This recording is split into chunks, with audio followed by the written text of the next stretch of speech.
I grew up there.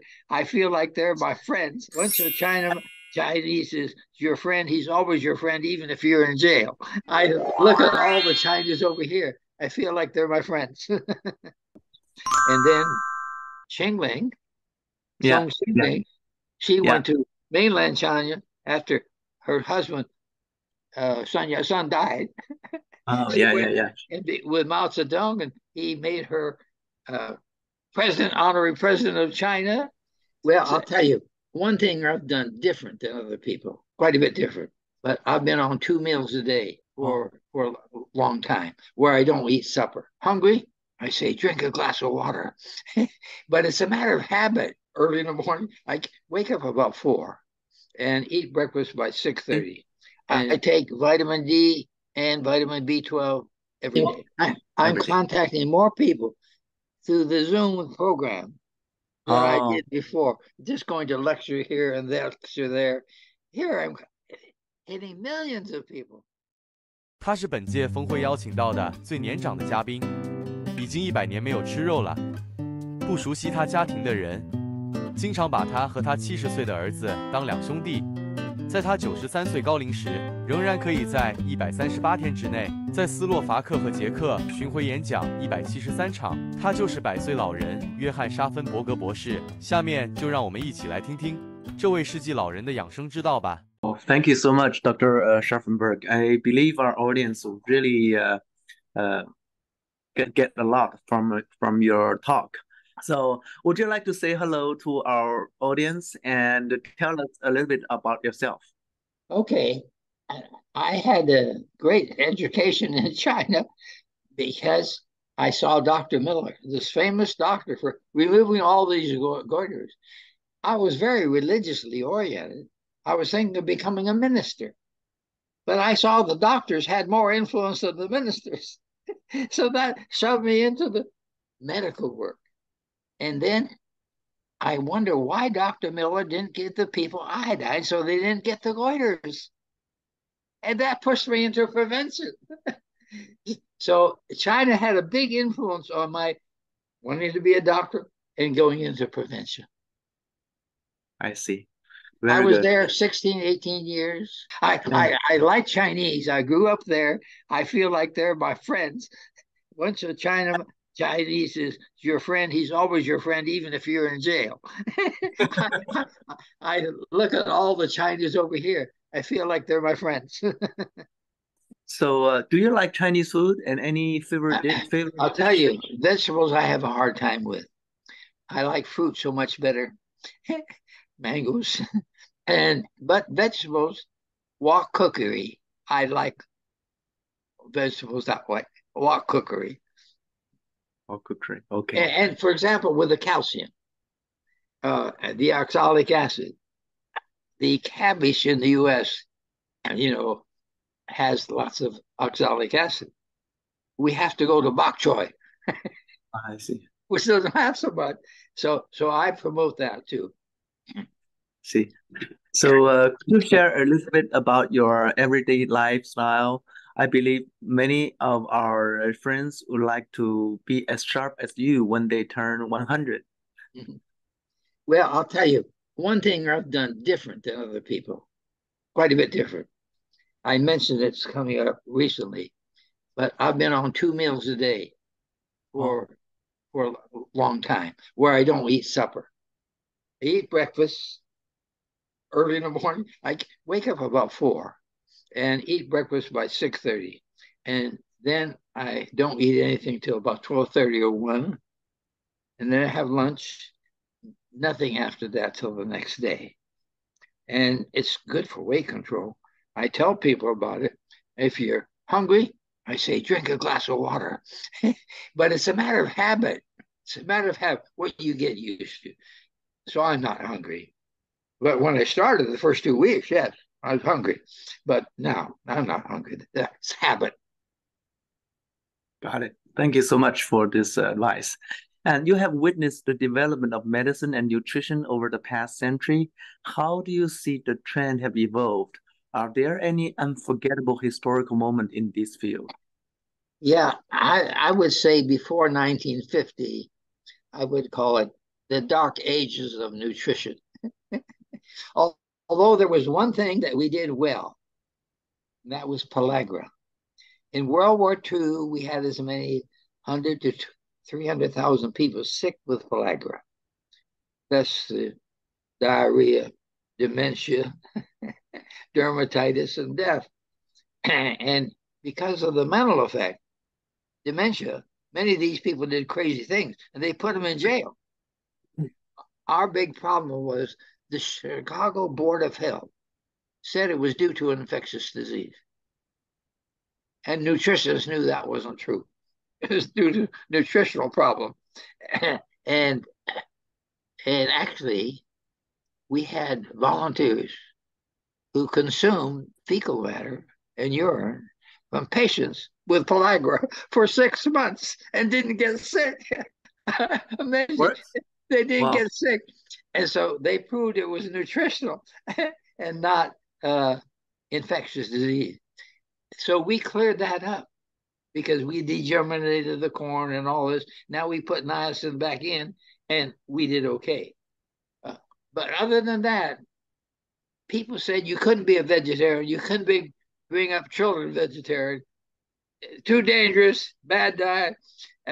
Well, it took a long time. There were dietitians in our university.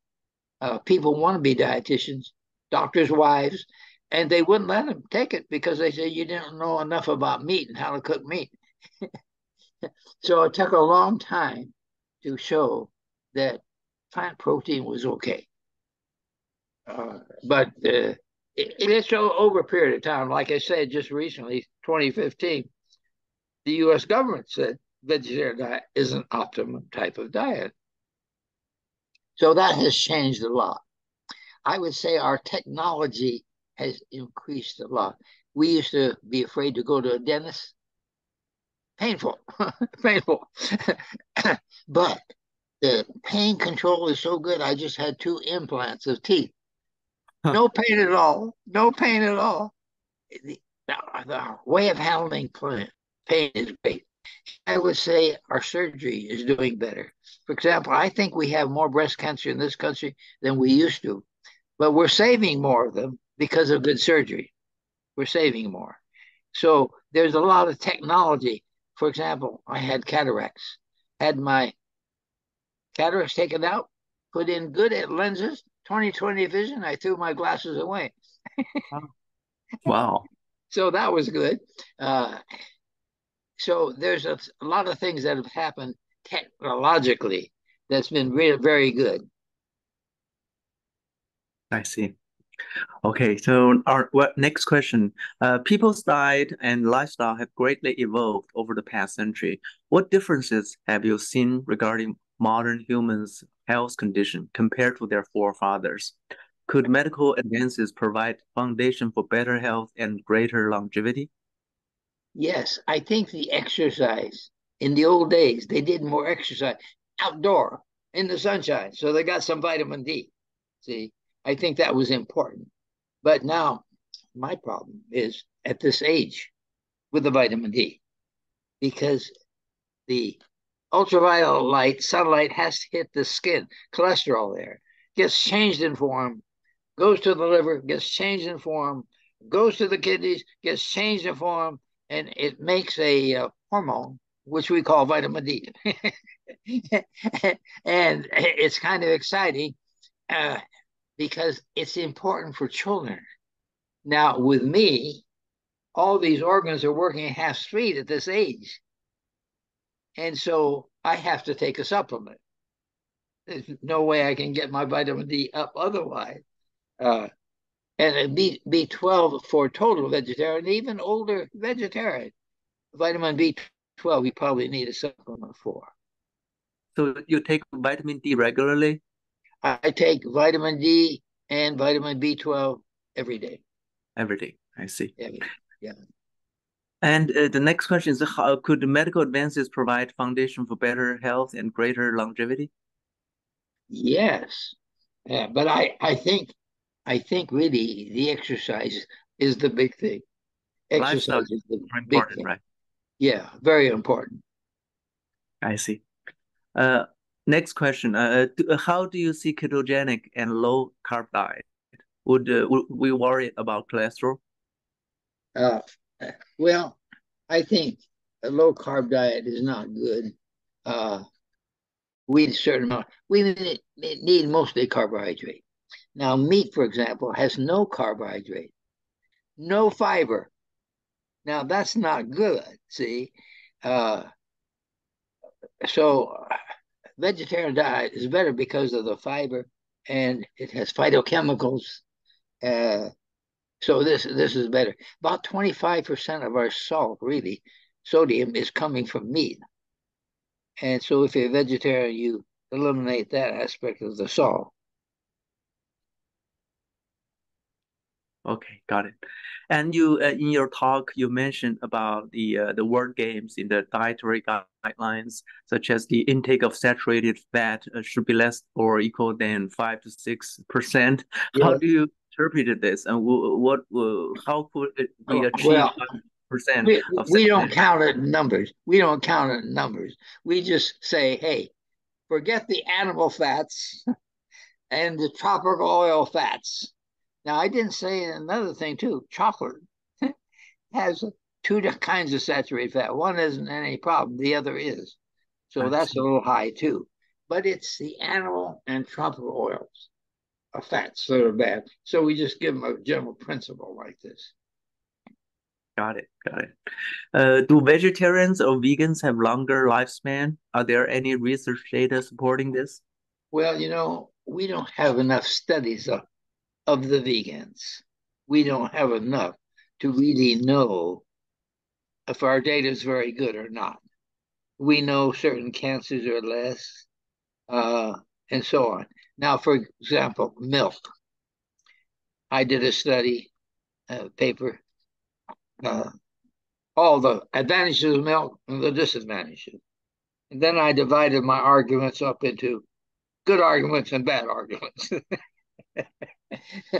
And see, milk, I say if you're going to use milk, don't use more than 1 cup a day because it increases prostate cancer, the calcium. So that's a problem with that one.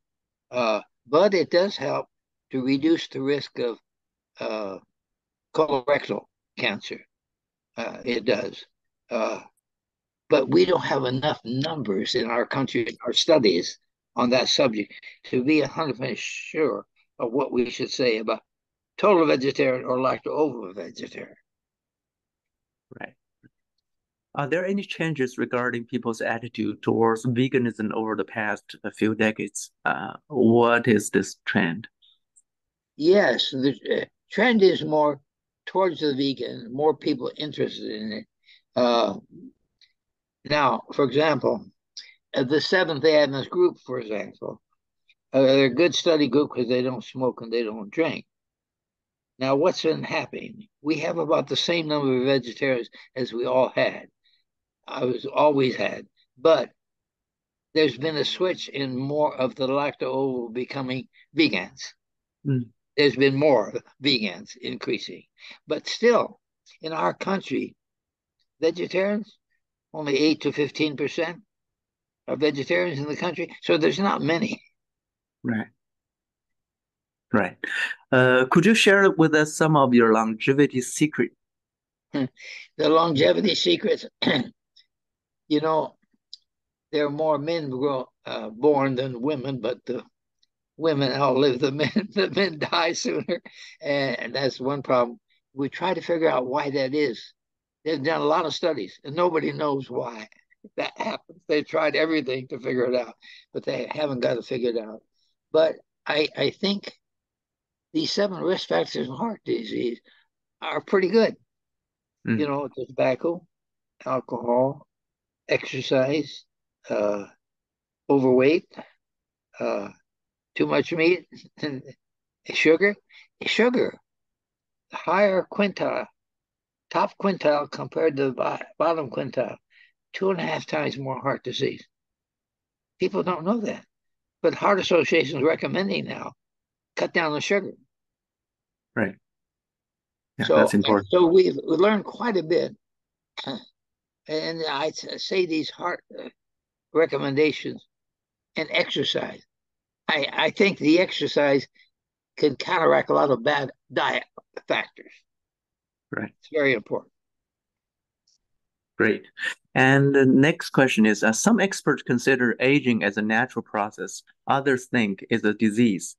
How do you think? Aging? Yeah. No, I don't really think aging of itself makes you have a disease. I don't think so. I think the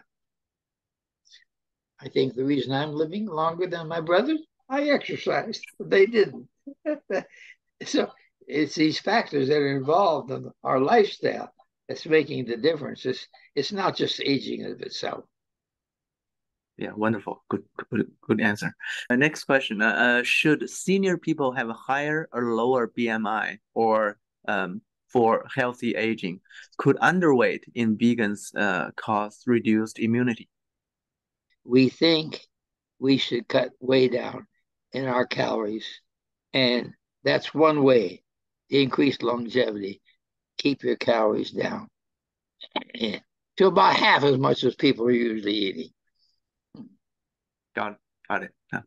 It is said that veganism is not suitable for older persons, as plant-based diet cause faster atrophy of muscles, and loss of muscle would cause faster aging. Is that true?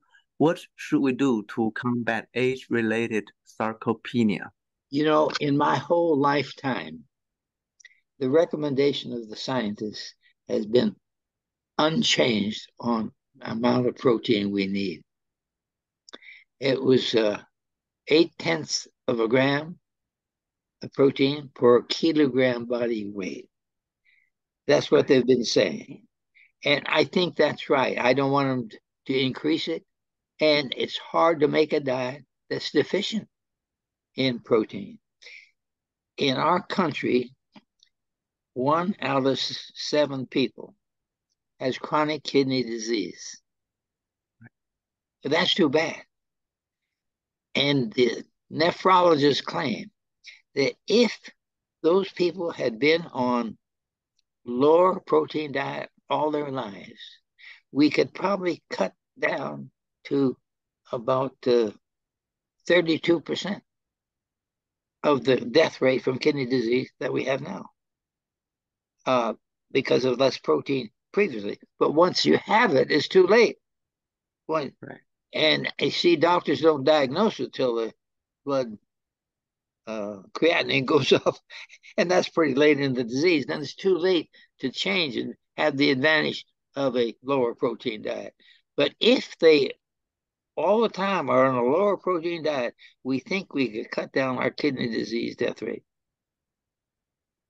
Yeah. And I have a problem. I have a problem with the exercise specialists because they're promoting build your muscle and with protein. And I said, that's wrong. You shouldn't do that. You should build it with exercise, not with the diet. Is the increase in cancer rate the result of increasing lifespan? Do longer living persons have a definitive higher chance of getting cancer? Well, you know, we really don't know some of these things very much. For example, the Gary Fraser study on Seventh-day Adventists who live longer. These Adventists are dying with the same diseases, but 10 years later. You see what I mean? Yeah. Now, so it's still the same diseases. That doesn't quite sound like it should be. So I don't have a good answer on this.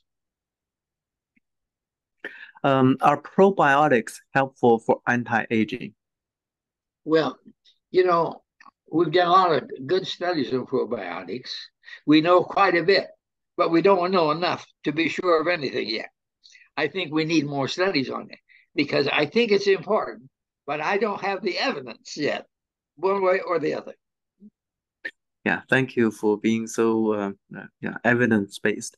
Okay, this is our last question. How could we improve our immunity through lifestyle adjustment?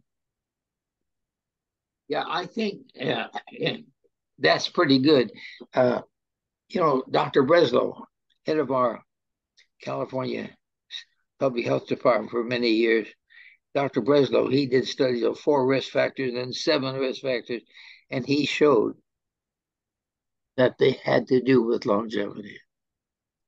Even sleep, eating between meals, weight, he exercised. He had all these factors figured out. And I had people who helped him in those studies come and lecture at Loma Linda because it showed, that was the best studies I've seen, to show that lifestyle was important in your longevity. Yeah. Well, thank you so much, Dr. Scharffenberg. And we had over 1 hour of our interview, and really, I believe our audience really will learn a lot of wisdom from your talk, and also, we really wish you have many healthy years to come, and to contribute to the health of our society. And if possible, maybe in the future we could invite you again in our conference. Yes, I understand you had a lot of them previous year. You've had a lot of people listen. Yeah, we will have. Last year we had 660,000 for the 2 days of the conference. Yes, online. That's good. And see, I'm trying to be very scientific. I'm trying to keep to what we know scientifically. Evidence-based medicine, I think, is very important. It's not some fad. Somebody says this, so we go with it. No, we've got to have the evidence. And that's what I'm trying to stick with. And it's too bad that a lot of our doctors, even though the higher level of them have the evidence, the doctors in practice are not yet pushing some of these things that they should be pushing in prevention. What you said is so important, and it happens in China as well. I mean, people tend to rely on thoughts, ideas, but rather than evidence. Yeah. So that's very critical. Yeah. Yeah. Thank you so much again. Okay. Good to be with you. Have you visited back to Shanghai since the? Yes, I was. When my wife was alive, maybe 12, 15 years ago, we went to China, and I showed her where I lived and went to school. We went to Beijing too. See, my older brother was born in Nanking. I was born in Shanghai. My son was born in Canton. Wow. And I know the history during the Guomindang area, Samingzhui era. I knew that very well. I knew the Sung family, Charlie Sung. He had 3 daughters and 3 sons. Yeah. 3 sons were all business people, and I know Madame Chiang Kai-shek personally, and she married Chiang Kai-shek, nationalist government. And then Xingling, Song Xingling, she went to mainland China after her husband, Sun Yat-sen, died. Oh, yeah. And with Mao Zedong, and he made her honorary president of China. And then Song Aoling made He Kong, the first finance minister of China in the nationalist government. And so I know their history, 1888 to 1988. So I knew them. Do you like to say something in Chinese to our audience, like words? Well, I've forgotten most of my Chinese. The problem was I learned it from the books, not from talking to the people. So my Chinese is more not quite good. I forget it easier if you learn from the book than if you're talking to people. You never forget it if you learn it from the people. Right. Wow, that's so good. I'm so honored to have this interview with you, and really learned a lot from you, and really wish that you could come back again in future conferences. A Chinese girl, 24 years of age, Michelle Chen, She interviewed me, and I've had about 1,500,000 hits. I mean, I'm contacting more people through the Zoom program than I did before. Just going to lecture here and lecture there. Here I'm hitting millions of people. Right. And yeah, thank you so much. I graduated from Johns Hopkins University and School of Medicine, and about 25 years ago. Is that right? Yeah. That's interesting. I was in the US most of the time for about 20 something years before I came back to China for this health promotion of the vegetarian and healthful vegan diet. Yeah. That's interesting. I worked with Dr. Miller on his soybean thing. Where's Dr. Miller? Huh? Dr. Miller. Dr. Miller, he built 15 hospitals in China. Oh, wow. Yeah. Hey, the last one was in Taiwan, Taipei.